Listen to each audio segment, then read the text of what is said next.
first common blockage is centered on the assumption that what we see happening before our eyes is really as it appears. A belief that we are all entirely self-sufficient individuals, with no significant connection to anyone who falls outside the circle of our immediate family and friends. Falling for this illusion is like the branches of a tree, believing that they have nothing to do with each other. When we strip everything down to its atomic level, there is no difference between any of us. We're not just similar, we are made of the exact same material as each other, the same as every other life form or physical object on Earth. We are composed of particles of energy, vibrating in an infinite variety of frequencies. You can already see how removing this one blockage from the human condition would effectively render racism, sexism, and any other ism you can think of impossible in one foul swoop. This illusion forces us to ignore the divinity within us and listen only to the insane ramblings of the ego. This act pushes our vibrational frequency lower and further away from where we need to be to start attracting the life we desire. Illusion 2. The illusion of religion has made quite a few monumentally flawed assumptions over who, what, and where God is. Over many thousands of years, traditional religion has taken certain commonly agreed upon facts. Let's be grown up about this. God is not the old man sitting on a cloud passing judgment on us. God is within us, a part of our being. Essentially, we are God, and God is us. Accepting this crucial principle allows divinity to flow from within us. Ironically, to even state such a thing is also considered a mortal sin in itself by traditional religions. So if you tell your priest about this book, you are 99% guaranteed to piss off the big man upstairs. Illusion 3. The illusion of labels. We tend to describe God as being a man, and perhaps even picture him as having human physical form. God is not a person, and has no earthly construct. There is no height, depth, size, or shape to God. God has no gender, face, hair, legs, or arms. God does not reside anywhere, but rather everywhere. The word God is just a label to help children apply a simple context to a principle that is even confusing and beyond the comprehension of our brightest thinkers. Now, the problem with labels is they come with baggage. If I tell you to pray, you may refuse because you are not religious. However, manifesting, cosmic ordering, are just other labels that mean the same thing as prayer. We tend to get wrapped up in the labels of life. If someone claims we are dishonest, we get very offended, even if it's not true. You may think initially that positive labels are a benefit. For example, it would be entirely reasonable to assume that having a reputation for being a good parent, kind nurse, dedicated son, or generous friend are all positive badges for someone to wear. But the label itself is not the problem, but our attachment to them as a sort of false god. Here's an extreme example for you. If I wrote a book about what a bitch Mother Teresa was, then a lot of people would get very offended and immediately jump to her defense. They would insult me and refer me to the huge amount of selfless work that she did to help others as proof that she is worthy of all the positive labels that we collectively adorn her memory with.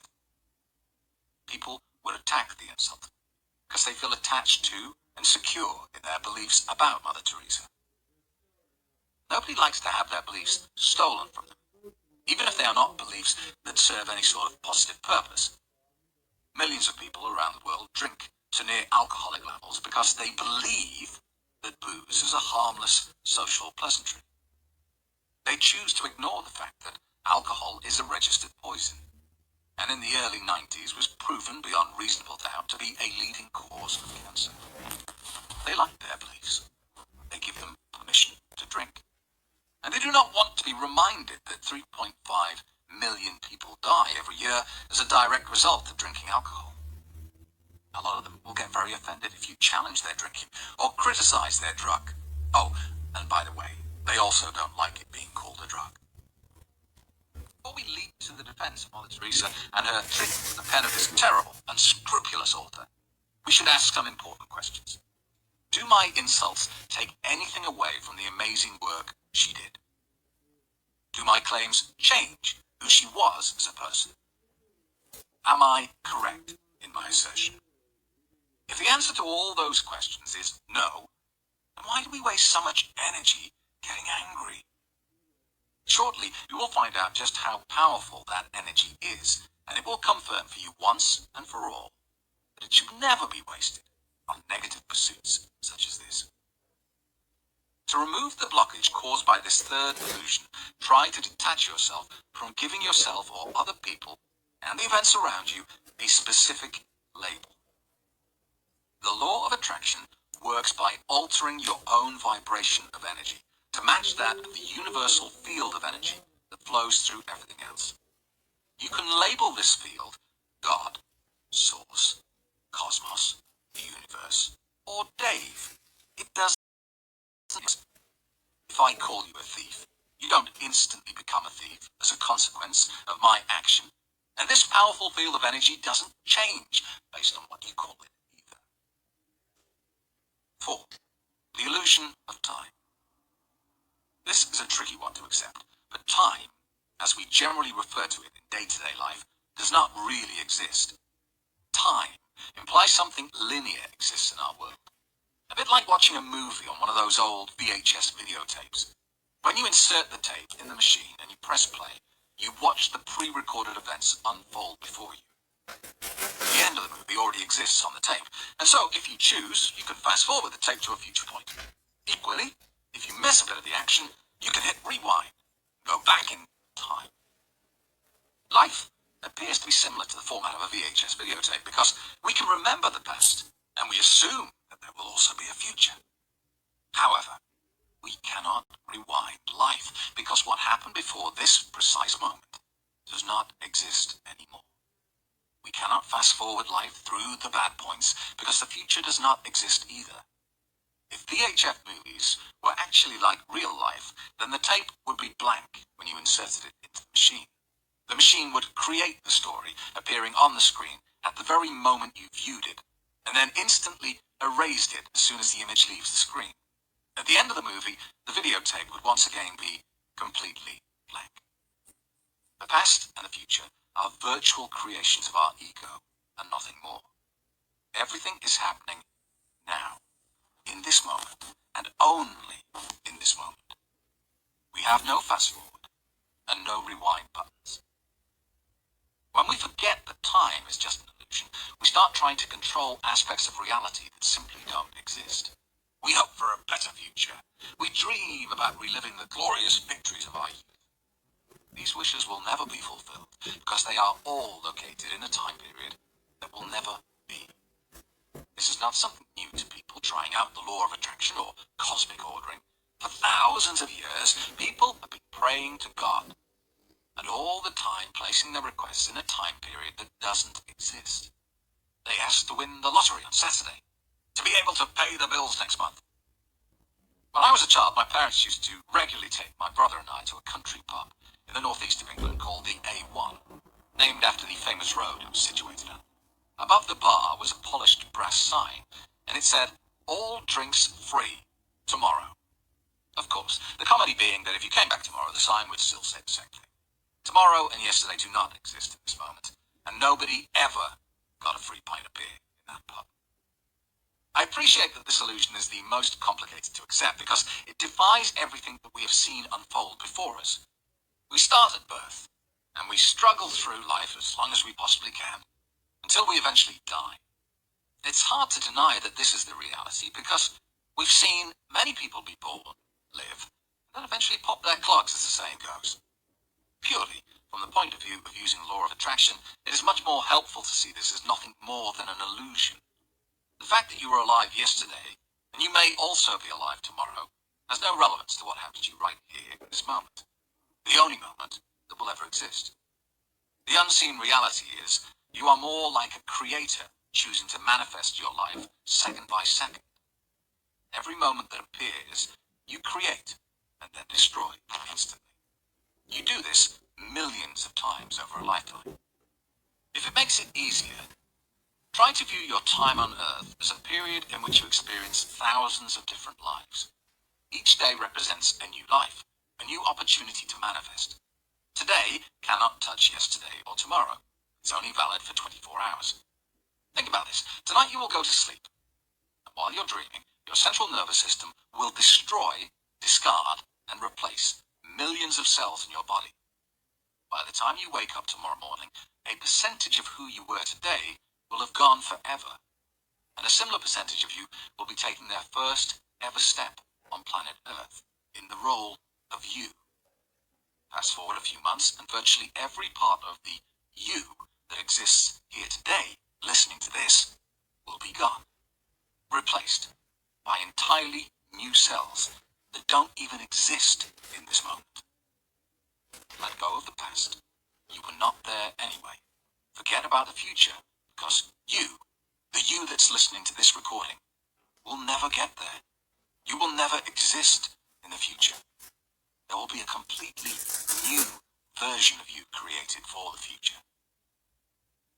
5. The illusion of scarcity. As a species, we struggle with this. We even teach our children that money is hard to come by and should be saved for a rainy day. It would be better if we looked at money like water. It flows all over the planet. Everywhere it goes, it's useful. It makes things happen, and it's passed along. We could say that water doesn't belong to any of us, or it belongs to all of us. When water is flowing and moving, it cleanses, it purifies, it makes things green, it creates growth, it nurtures. But when water starts to slow down, it starts to be still, it can be toxic and stagnant to those who hold it. Many believe that you are a better person if you are poor, and if you become rich, you also become greedy and unclean at the same time. The truth is, money doesn't really exist. Money is just traded for power, and it is power that we believe corrupts, as the saying goes. The desire for money and power comes from fear, and fear is purely a construct of your ego. The fragment of divinity within you is not afraid of anything. Think about it. Why would God be afraid of not having a car as extravagant as his neighbor, who is also God, by the way? Living in a scarcity mindset is a powerful block to the law of attraction, and ultimately to you living a happy, peaceful, and fulfilling life on Earth. 6. The illusion of blame. Any excuse for your misery that points the finger of blame at someone else is a block to manifestation. Claiming you are hopeless in relationships because your parents never showed you any love as a child may or may not be true. The act of holding on to the blame is the action that is causing your problems today. Holding on to resentment is like holding on to a red-hot stone with the intention of throwing it at the person you blame. You are the one that gets burnt. You must take private responsibility. You can notice the circumstances, the seasons, nor the wind does change. Only you yourself can change. Jim Rohn. The most widespread misconception in contemporary times is that we firmly believe that we have a right to a fantastic, perfect life. Increasingly, we are breeding generations that are cursed with a terrible sense of entitlement. That somehow, somewhere, someone, definitely not us, enriches our lives with constant joy, interesting careers, fantastic options and a chill family time, in addition to joyous personal partnerships that only exist because we exist. Is it not true that your parents think you are lucky because you had so much more than them when they were growing up? If you have children, you probably now witness the same evolution of materialism unfolding again. The collective ego of the world is snowballing as our children watch Super Rich on TV every week. I'm pretty sure that my daughter thinks that the Kardashians represent real life, and her cruel parents are deliberately exposing her to relative poverty just to be mean to her. The life you want will never be found in an external location, nor will it be delivered to you on a silver plate. The reality is, there is just one person accountable for the quality of your life. That person is you. If you want to succeed and accomplish your intentions, you need to take 100% responsibility for everything that happens in your life. This includes your level of efficiency, the results you generate, the quality of your relationships, your state of health and wellness and physical fitness, your salary, your debts, your emotions, your everything. The majority majority of us have been conditioned, however, that we blame everybody, anything beyond our own selves for the factors in our lives that are not good. We blame our moms and dads, our educators, our boss, the internet, our partners, the weather, politics, economics. Does pointing the finger of blame change anything in your life? Absolutely nothing. Therefore, the only thing you need to do, if you want to transform something in your life, is to take 100% responsibility for it and your feeling about it. There is no other approach. I found the following simple formula by Jack Canfield. E plus R equals O. Event plus response equals outcome. The idea is that each outcome is determined by the response to it. It does not matter if it is success or failure, riches or scarcity, health or sickness, fun or frustration. If you believe the outcome is bad, there are only two possibilities. A, you can choose to give the event the blame for the lack of results. Simply put, you can blame everybody. Your partner, your children, the general public, your boss, the incompetence of the government, or the lack of encouragement you get from your family.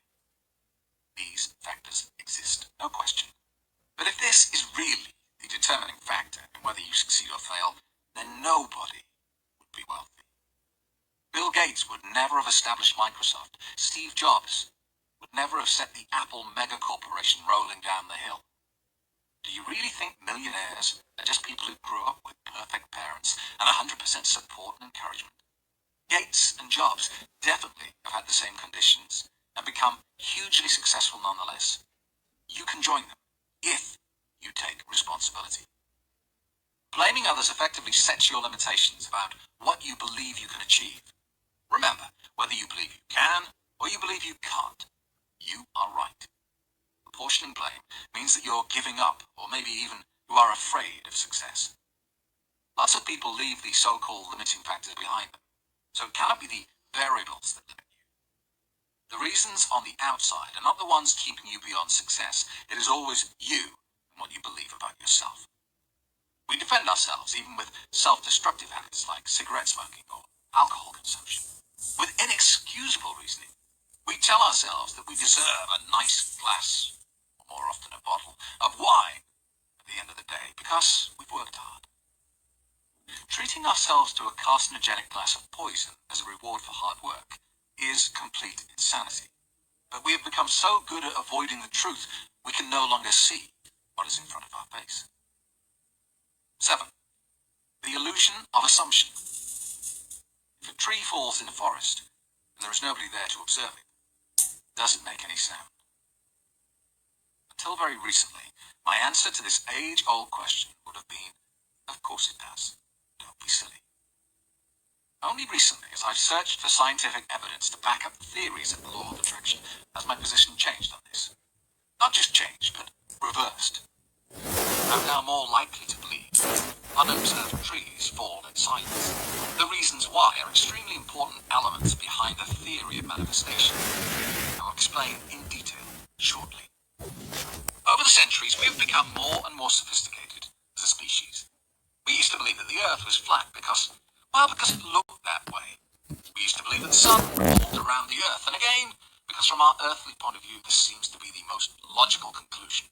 And so we made an assumption, and we were happy with it. Go back to Roman times, or even the ancient Greeks, and multiple gods was the common belief. Today, that is roundly considered as a laughably flawed theory. How could there be multiple gods? The of Western religions. However, even this point of view seems too childish a concept for many to accept, and agnosticism and atheism are rapidly growing as the only logical assumption to the facts that we are offered. Science is becoming our yardstick. Faith is declining, and evidence-based belief systems are becoming the mainstream. Seems sensible, right? But where this logic falls over is when we look beyond the surface and start to examine life on a particle-by-particle level. In quantum physics, we are discovering that the elements don't obey logic, and our assumptions are making an ass of you and me. Perhaps the most famous quantum research study that you'll hear mentioned is what was called the twin slit experiment. To describe the twin slit experiment, consider a ping-pong ball firing device that shoots out ping-pong balls that travel across a space and then hit a blank wall behind. Now think of the ball firing machine being compressed down to the size of the quantum level, where rather than shooting out ping pong balls, it now shoots out extremely tiny particles called electrons. Those electrons pass through a vacuum and hit the wall, which then marks their position on the wall. Picture another small screen with a single vertical slit in the center that is positioned. Is that I believe the tree makes no sound when it falls unless you are there to make the measurement. Your thoughts are the energy that make the sound. If you are not present, there is no energy, ergo, no sound. When you observe life, you automatically generate thoughts, and your thoughts create waves of energy that alter reality. Right at the start of this book, I told you that you have the power to manifest the life of your dreams, and I hope by now you're starting to get excited that this might actually be a very real and tangible reality. Consciousness is the fuel that alters energy. All energy is actually consciousness. Therefore, it is consciousness guiding itself. The observer is not apart from the observation. The experimenter is not apart from the experiment. Everything is energy. Energy is everything. What this experiment proves is that you are the universe, and the universe is you. Without your thoughts and interaction, the universe does not exist.